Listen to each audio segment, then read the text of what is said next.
A parasite that can cause severe prolonged symptoms is making its way around East Texas. Yeah, it's Cyclospora, and East Texas News' Brianna Rivers tells us where it's found and what to look out for.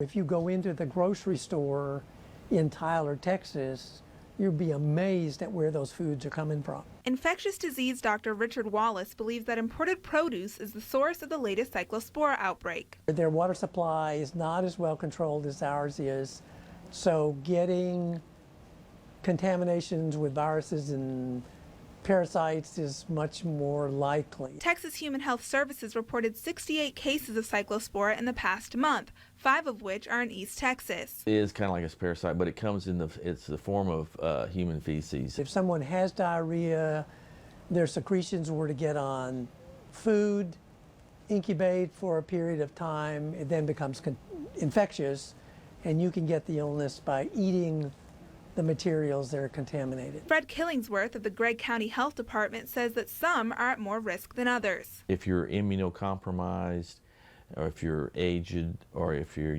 very young, those are the most susceptible to it. The severity and length of the symptoms is an indication that someone may be infected. It's prolonged watery diarrhea, sometimes associated with fever. This lasts weeks and even months. The health department says that thoroughly washing any and all produce before it hits your counter or goes in your fridge should prevent the spread of the disease. If you do come in contact with Cyclospora, Dr. Wallace says it can be treated. It is susceptible to an antibiotic. Brianna Rivers, East Texas News.